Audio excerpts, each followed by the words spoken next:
Jina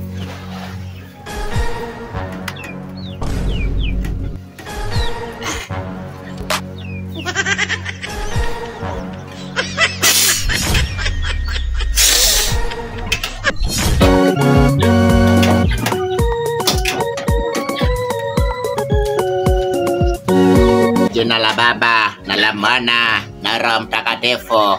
Amen. Ndugu zangu wa Katoliki, ninawashukuru nyote kwa kuweza kuja kwa wingi, na kama kwa hivyo ningependa kwa kauli kimoja tuweze kumtuma Mama Maria atuombee sisi wakosefu tuliokosa chini ya jua, atuombee kwa kule juu mbinguni, na vile vile aweze atuombee kwa Mwenyezi Mungu aweze kutupa afya njema pamoja na baba wetu mtakatifu Baba Francis. Sasa kwa kauli kimoja, mandugu zangu wa Katoliki, ningependa kwa sauti moja tuweze kuomba. Haya, twendeni. Mandugu zangu wa Katoliki, si nimesema kwa pamoja tuweze kusema Baba Maria mtakatifu atuombee si wote wakosefu tuliokosa hapa duniani kule juu mbinguni. Kwa kauli moja, hebu tuombe. Haya, twendeni, twende. Haya, pamoja twende wa Katoliki wenzangu, twendeni tuombe. Jamani, shida ni nini jamani? Si muombe kweli. Yaani toka mlisikia Baba Francis ni mgonjwa, hata hamunako nguvu hata ya kutembea peke yake barabara, yaani mmekaa tu mmejikunja kweli. Si tuombe kwa kauli kimoja. Yaani inaonekana mimi mkikataa kuomba mimi nitawafinyia kitunguu kwa macho. Nimesema kwa kauli kimoja wa ndugu zangu wa Katoliki, tuombe hata Baba Francis asipokuwa. Sisi tunaendelea kumtukuza Mungu kwa sababu Mungu ni Mungu mmoja tu. Baba Francis hata akienda sasa tutatafuta popu mwingine tutamuingiza kwa hiyo nafasi. Haya, mandugu zangu wa Katoliki, kwa kauli kimoja tutume Maria mtakatifu atuombee kwa Mungu ili sisi wakosefu tuliokosa ili tufanikiwe. Haya, twendeni tuombe. Ama kweli naona kama ni mnataka ama mnasikia kwenda kwa choo. Nitawapea tishu sai. Shika tishu. Shika tishu. Na nini kama mtaki kwenda kwa choo kama hamna haja kubwa. Kwa nini muongee?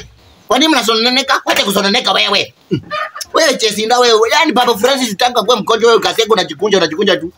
Kwani unamwabudu ama unaabudu Mungu alinyako mbinguni? Mwachanga mchezo, mwache mchezo bwana. Sasa mimi sijakuja hapa. Mimi kama msimamizi wa ibada ya siku leo, sijakuja hapa tuweze kugombana nyinyi. Sawa. Nimekuwa ninataka tu tuweze kuelewana. Sisi tushiriki, tutukuze Mwenyezi Mungu mmoja mnyako juu mbinguni. Baba Francis atapata nafuu na atakuja ataendelea kusimama kwa hiyo nafasi yake ya upopu. Sawa. Sasa muache kusema kwamba kujikunja sio mzuri. Sasa wewe unaona hata ipate maharibika. Si muone ipate maharibika. Hata nimekuwa nataka niwafinyie kitunguu kwa macho ili hata mnawasho na macho kabisa. Kwa sababu mmekuwa mnataka kusikia venye tunasema. Si mtume Mama Maria mtakatifu ataombe Baba Francis basi. Tutume basi Mama Maria aombe Baba Francis. Kwa nini mbona unalia nini? Acha kulia sasa. Unalia nini wewe?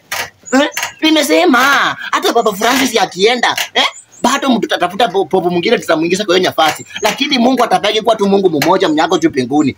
Sasa nyinyi ni Mungu ndio tunaabudu ama tunaabudu Baba Francis? Yeye ni mwanadamu kama mimi na wewe. Sawa. Haya, naomba tutukuze Mungu kwa pamoja. Kama ipate maharibika, hapa ipate maharibika, hamtaki kusikia venye, hamtaki kufuata venye nasema. Hapa ipate maharibika. Sasa kaeni hapo, kaeni hivyo.